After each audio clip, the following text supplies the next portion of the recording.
गीता जैन जी। महाराज जी, आत्मबोध के लिए साधन चतुष्टय अत्यंत आवश्यक है। महाराज जी, साधन चतुष्टय क्या है महाराज जी? साधन चतुष्टय है, पहला विवेक, सत असत का ज्ञान, उसे विवेक कहते हैं।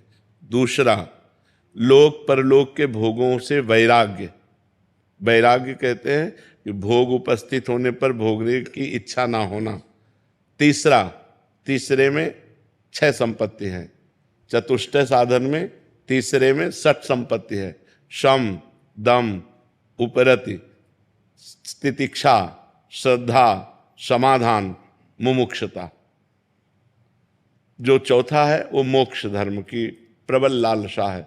शम, इंद्रियों पर विजय, दम, मन पर विजय, उपरति, भोग है ऐसी इच्छा का भी त्याग, तितिक्षा, घोर सहनशील, चाहे जितना कष्ट पड़े मार्ग को नहीं छोड़ना, श्रद्धा, शास्त्र और गुरु के वचनों पर दृढ़ विश्वास, समाधान, परमात्मा में चित्त का चिंतन से स्थिति बनना, मुमुक्षुता, मुझे मोक्ष की प्राप्ति हो जाए। ये साधन चतुष्टय है।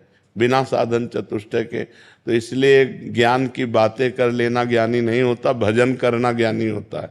खूब भजन करो, खूब नाम जप करो, अच्छे आचरण करो, शास्त्र का स्वाध्याय करो, मन निर्मल होने लगेगा तो आपको दिखाई देने लगेगा कि मैं शरीर नहीं हूँ, मैं आत्मा हूँ। और भजन नहीं करोगे तो मैं शरीर नहीं हूँ, मैं आत्मा हूँ, ऐसा कहने मात्र से ज्ञान नहीं हो जाएगा। भजन करना पड़ेगा। खूब भगवान का भजन करो, भगवान की लीला कथा सुनो, शास्त्रों का स्वाध्याय करो, तब ज्ञान प्राप्त होगा। अब आज ज्ञान लायक कोई रह ही नहीं गया है। सब बाल्यावस्था से ब्रह्मचर्य भ्रष्ट हो रहे हैं, ब्रह्मचर्य नष्ट कर रहे हैं, गर्लफ्रेंड, बॉयफ्रेंड, व्यसन। ज्ञान मार्ग, योग मार्ग कहाँ रह गया? ज्ञान योग मार्ग। अरे मनुष्यता आ जाए, यही बहुत बड़ी बात है। मनुष्यता आ जाए। पराई बहन बेटियों के साथ राक्षसों की तरह व्यवहार करते हैं। ज्ञान मार्ग, योग मार्ग, भजन मार्ग, हम कह रहे भैया मनुष्यता धारण कर लो, कम से कम मनुष्य बन जाओ, राक्षसी स्वभाव छोड़ दो। राक्षसी स्वभाव कैसा? तीन तीन चार चार लड़कों से लड़कियां संबंध रखते हैं, तीन तीन चार चार लड़कियों से लड़के संबंध रखते हैं। ब्याह होता है तो उसका कोई महत्व तो नहीं है।